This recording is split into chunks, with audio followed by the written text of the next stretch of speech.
Bilang mga manlalakbay sa turismo, ang hindi marunong lumingon sa pinanggalingan ay hindi makararating sa paroroonan.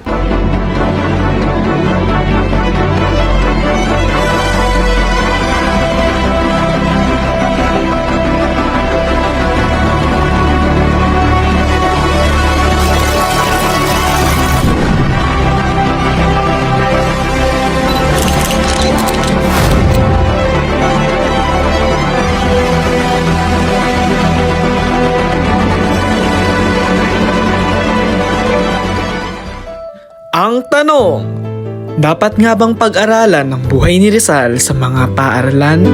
José Rizal, Dr. José Rizal, Dr. Jose Rizal, ikaw raw ay bayani ng bayan. pinag-aaralan. Mismo sa lamang yung pangalan. Dating ay parang si Superman. Monumento ka kahit saan. Rami-rami mong nalalaman. Sino ka ba? Sino ka nga bang talaga? Sino ka ba? Dapat po bang pag-aralan ang buhay ni Rizal at bakit?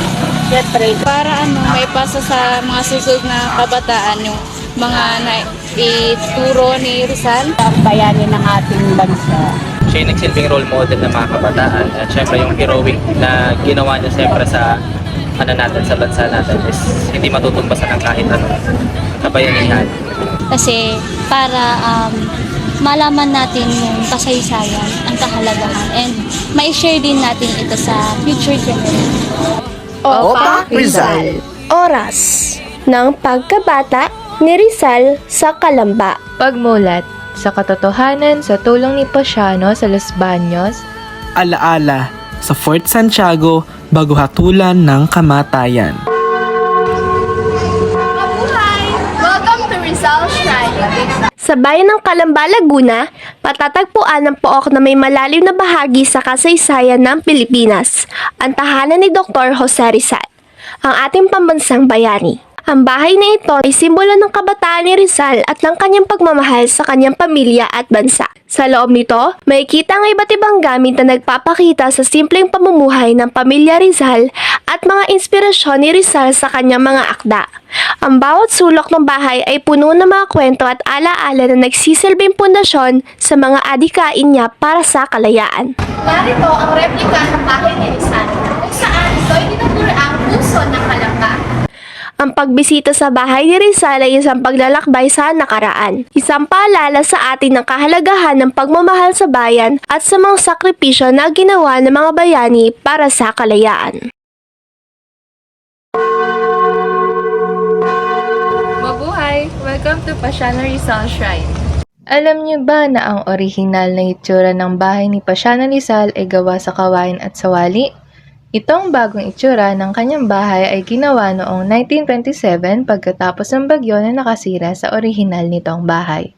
Ang gumawa ng kanyang bagong bahay ay ang anak ni Juan Luna na si Andres Luna de San Pedro. Sina Rizal at Luna ay matagal na magkaibigan kaya naman sila na rin ang nagdisenyo ng bagong bahay.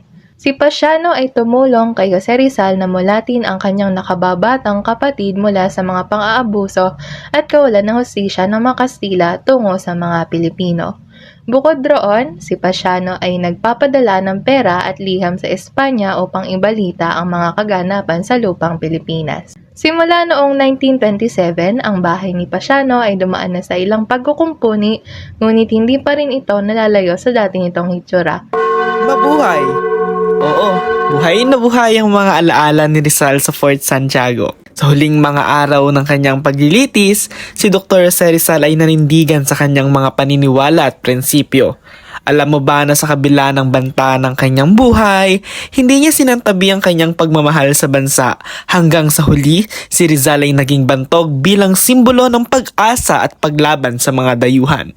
Dito sa Fort Santiago, si Rizal ay nagsulat ng lihim na liham at mga tula.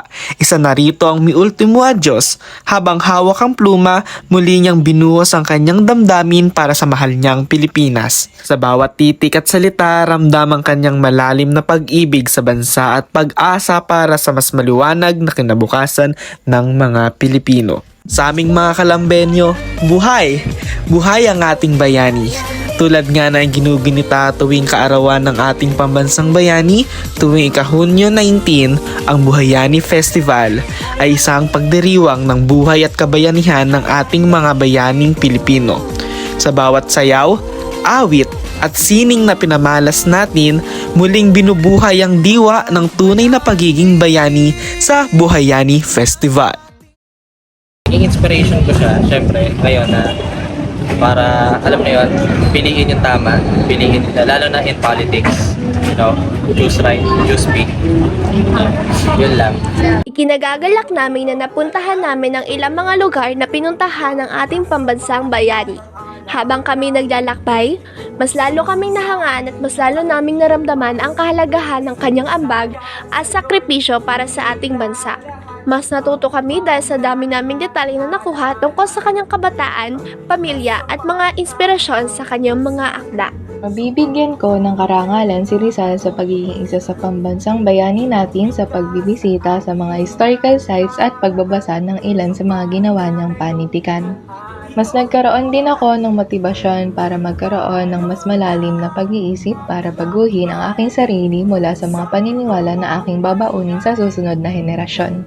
Ang nakita kong pagbabago sa aking sarili ay mas nagkaroon ako ng interes na aralin ang sariling atin at tangkilikin ang mga bayaning lumaban para sa aking kinabukasan. Tulad ni Rizal, Isa akong manlalakbay. Sa aming industriya, napakahalaga ng oras, pagmulat at alaala. Dahil sa turismo, wala karapat na sinasayang na oras upang magmulat sa mga turista na mag-iwan ng mga magagandang alaala sa bawat destinasyon na iyong pupuntahan.